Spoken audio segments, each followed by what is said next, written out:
All right, welcome back. And now we're going to finish up with Unit 9C on exponential modeling. So you're going to see some of the same or similar formulas that we've talked about before when we were talking about exponential growth. So let's jump right in. Okay, so here is the exponential function. So we have, as you can see here, we have our equation. Okay, so this is exponential growth. So this Q naught, Q0 is our initial amount. And then this is our growth rate, and this is time. Okay, so this is our exponential equation. Okay, and again, T always starts at 0, right? So T equals 0 or and again, that's why we call this Q naught or Q0, because that's the initial amount when T is equal to 0. R is also given as a fractional amount or a decimal amount, never as a percentage. Okay.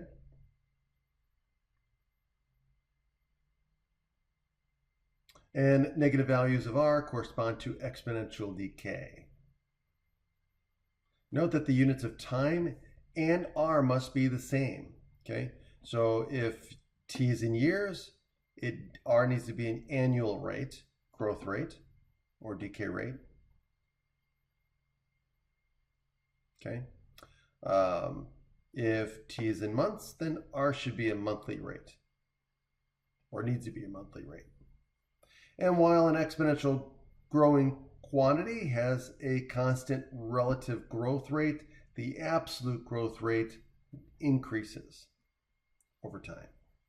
Okay, so the 2010 census found that the US population, it was about 309 million people with an estimated growth rate of 0.9% per year. Write an equation for the US population that assumes exponential growth at this rate. Use the equation to predict the US population in 2100. So again, the rate R is then equal to 0.009, because if it's 0.9%, we need to have it as a decimal without the a fractional growth rate. So we need to drop the percent sign. Okay, so that's R. And then, of course, the initial Q naught is 309 million. And so when we set this up, we're going to get Q equals 309 million times 1 plus 0.009. And then, of course, 2100 from 2010, right? So that's 90 years. So that would be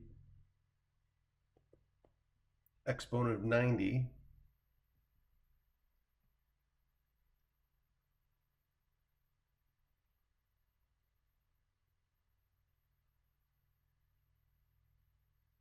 Okay, so far so good.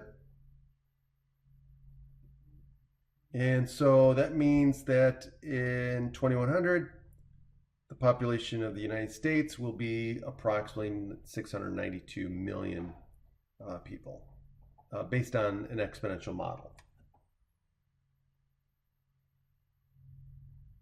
Okay, now to graph an exponential function, use the points corresponding to the doubling times or the half-lives if it's a decay problem. That's the easiest way to graph exponential functions, because if you know the doubling time, and you can map out several points on the exponential curve easily. Okay, so you always start with the initial value Q naught when T is equal to 0. And then you do the doubling times, right? So again, the doubling time is always going to be the same. And same thing with half-life. The only difference is you're going to be dividing by 2 or powers of 2 instead of multiplying by powers of 2. And so to graph, all you do is you take the 2 points that you start with and then the time that doubles, you get twice as much. And then the second doubling, you get 4 times what you started with. And then the third doubling, you get 8 times what you started with. So very, very quick and easy to find other points to plot just by starting with knowing the initial amount and the doubling time or the half-life. Okay, and here's an example of the half-life, or using, the half-life with exponential decay. Now, forms of the exponential function, there are different forms of this one. So if you're given the growth or decay rate, you can use this form.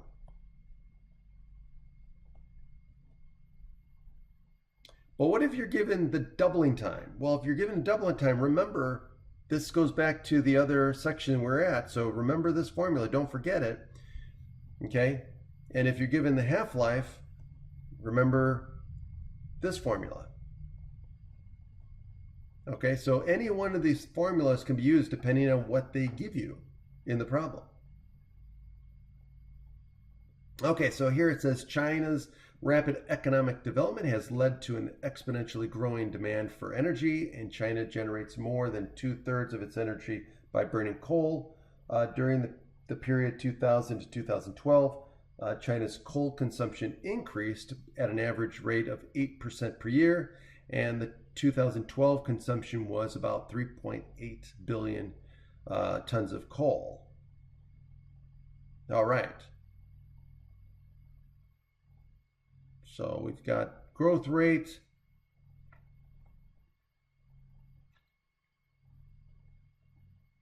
And we've got 3.8 billion tons of coal in 2012. So it says, hey, use these data to predict China's coal consumption in 2020.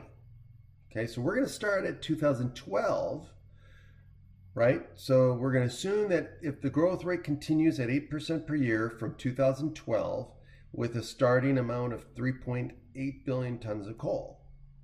Okay, so we're going to use the first formula to figure this out. So we've got T0 represents 2012. So we're going to talk about years from 2012. And then Q naught is equal to 3.8 billion. So the magnitude is billion, but we're using 3.8. And then the rate is going to be 0.08 since it's 8%. And then, of course, we're looking at it 8 years down the road. Okay. So now we're going to calculate the amount of coal consumption in 2020, plugging these values in. So it says about approximately 7 billion tons of coal. Okay, so don't forget the order of magnitude. All right. So now, make a graph projecting China's coal consumption through 2050. Discuss the validity of the model. There are several ways to make the graph, but let's do it finding the doubling time. Okay, so now here we're going to use the exact doubling time formula that we saw before in the previous chapter. Okay, so to find the doubling time, it's going to be log of 2 divided by log of 1 plus the rate. Okay, so again, we just plug these values in and we get approximately 9 years. Okay, so it's going to double approximately every 9 years. So that's what we're going to use to sketch the graph. So you can see that we start at 3.8, and then the first at 9 years, we're going to be at 7.6. And then at 18 years, we'll be at what? 15.2. And then at 27 years, we'll be double that, which is 30.4, and so on and so forth. Okay, so you can see, easy to sketch the graph. Now, the thing is that it probably won't stay as an exponential curve. Okay.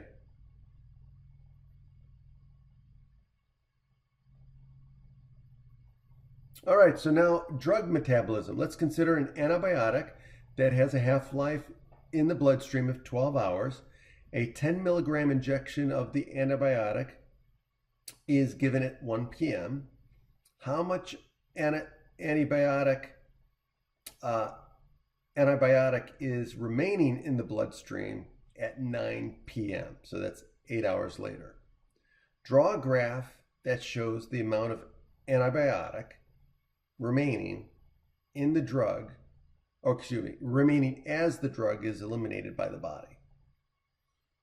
Okay, so we've got the half-life, 12 hours. We've got the initial amount that's injected, that's going to be 12 milligrams of the antibiotic. And we have the starting time at 1 p.m. and the ending time at 9 p.m., right? So we want to know how much of the antibiotic is in the bloodstream at 9 p.m. Okay, so this means we're going to have to use the half-life formula. So we've got Q naught, and we've got the half-life, and of course, T is going to be equal to 8 in this case. Okay, so all we do is plug and chug now that we have the right formula. And so there'll be 6.3 milligrams of the antibiotic remaining in the bloodstream after 8 hours. And so again, if we use the technique that we learned, so we start off with 10 milligrams right at the top at T equals 0. And then the first half-life happens in 8 hours, or excuse me, 12 hours. So at 12 hours will be half 5. So there's the first point. And then at 24 hours, we'll have half of that, which will be 2.5, right? And then at 36,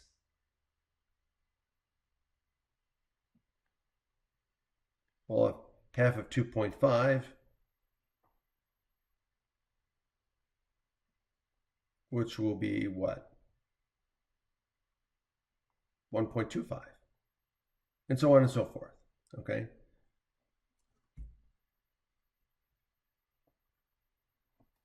Now let's talk about meteorites. Okay, so the famous Allende meteorite lit up the skies of Mexico as it fell to Earth on February 8th, 1969. Now I'm not sure if I'm pronouncing the name of the meteorite correctly or not, but we'll go with it. So laboratory studies have shown that potassium-40 decays into argon-40 with a half-life of about 1.25 billion years. Yes, that's 1.25 billion years. And that all the argon-40 in the meteorite must be a result of such decay. By comparing the amount of the two substances in the meteorite samples, scientists determined that only 8.5% of the potassium-40 originally present in the rock remains today. The rest has decayed into argon-40. How old is the rock that makes up the Allende meteorite? Okay, so here's the thing. They don't give us all of the information we need to plug in the formula. It's not, well, they give us all the information we need. They just don't give it to us the way, like we just have to plug and chug, okay? So here we're gonna have to realize that this percentage is a ratio, okay? It says that only 8.5% of the potassium-40 remains. So if we look at the formula, which is Q equals Q naught times 1 plus R raised to the T power, okay? if we recognize that this is a ratio of what? The amount of potassium 40 that's still in the rock. Okay, compared to what? Compared to the initial amount. So this is the proportion of the original amount that remains. So in other words, this 8.5% or 0.085 represents the ratio of Q naught, or excuse me, Q divided by Q naught.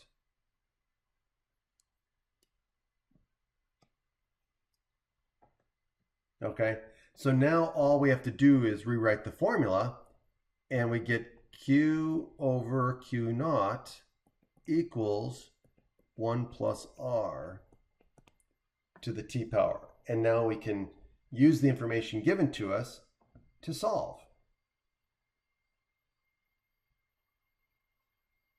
All right, so there it is, right? So we've got the half-life, okay? And we know this ratio, we know what it means. And so now we can use the half-life formula and plug in the values and solve for T.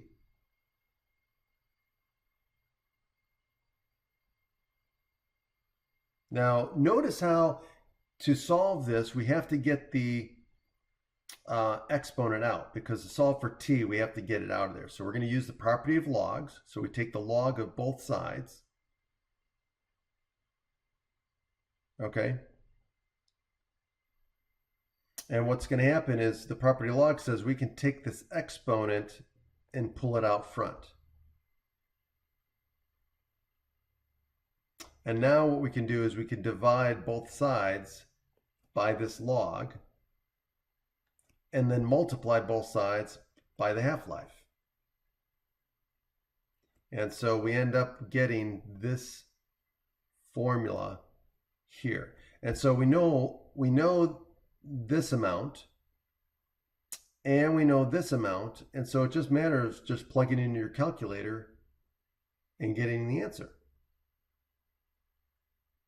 And so it looks like the meteorite is approximately 4.45 billion years old.